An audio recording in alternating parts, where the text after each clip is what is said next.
নমস্কার। আজকে সাপ্তাহিক রাশি বলে আলোচনা করব। সাপ্তাহিক রাশি বলতে 22শে জানুয়ারি 28 জানুয়ারি 2024 সাল। তার আগে বলে রাখি, প্রত্যেকটা গ্রহের ট্রানজিটটা বলে রাখি, তাহলে পুরো রাশিটা নিয়ে বুঝতে আপনার সুবিধা হবে। এই মুহূর্তে বৃহস্পতি রয়েছে মেষ রাশিতে, রাহু রয়েছে মীন রাশিতে, শনি রয়েছে কুম্ভ রাশিতে, রবি রয়েছে মকর রাশিতে। এটা আমি এর আগের সপ্তাহে বলছিলাম, রবি মকর রাশিতে এসেছে 15 তারিখ।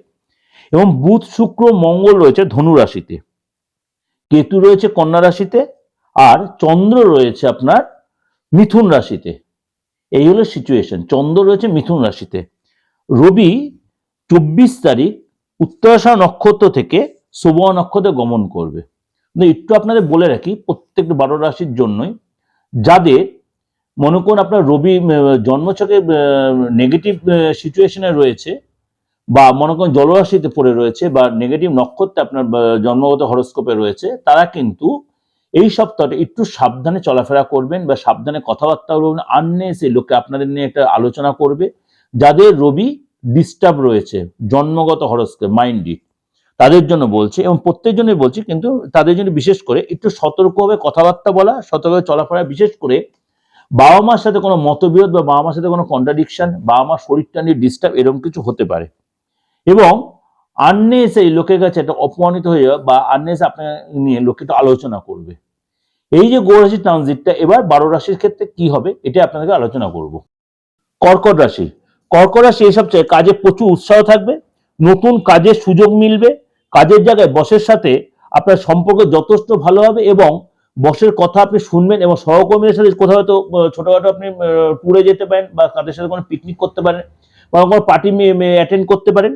এবং আপনি ফ্যামিলির লোকরা যথেষ্ট সাপোর্ট পায়, এবং গুরুজনের বিশেষ করে মায়ের যথেষ্ট সহায়তা পায়। মায়ের শরীরটা নিয়ে ডিস্টার্ব হতে পারে, মাকে।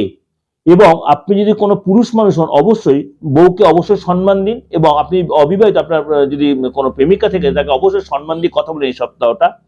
এবং বিজনেস কিন্তু যদি করে থাকেন, বিজনেস যথেষ্ট আপনি সাকসেস পান এই সপ্তাহে।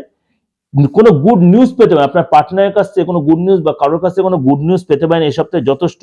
সন্তান নিয়ে যে প্রবলেম চলছে, মানুষের একটা অস্থিরতা, বা আপনি যদি বিবাহিত বা সন্তান থেকে থাকে, সেখানে সেই সমস্যাটা মিটে যাবে।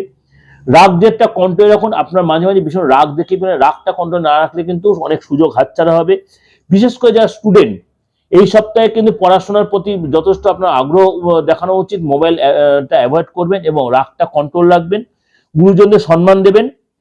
ক্যাজুয়াল রিলেশন কিন্তু করবেন না। ক্যাজুয়াল রিলেশন করলে কিন্তু আপনাকে বদনায় ভাগী হতে হবে। রিলেশনটা যদি প্রপার জায়গায় নিয়ে দেন, তাহলেই রিলেশন থাকুন, নত রিলেশন থেকে কাউকে মিথ্যা প্রতিশ্রুতি দেবে না কর্কট রাশির লোকেরা।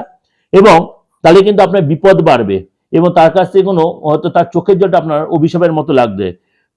মায়ের শরীরটা নিয়ে একটু সাবধান, যেটা বললাম। আর নিজের বা এবং মায়ের শ্বাসকষ্টজনিত কোনো প্রবলেম, ব্যথাবনিত কোনো প্রবলেম মা ভুগতে বা আপনারা ভুগতে, সেই জন্য ডাক্তার শরণাপন্ন হতে পারে এই সপ্তাহে। যাই হোক, উপাচারটা আমি শর্টসে দিয়ে দেবো, ভালো অবশ্যই লাগবে, এবং ভালো লাগলে অবশ্যই লাইক করুন, সাবস্ক্রাইব, নোটিফিকেশনটা অন করে রাখবেন, যত লোকেরা শেয়ার করবেন। আজ নমস্কার, সবাই ভালো থাকুন।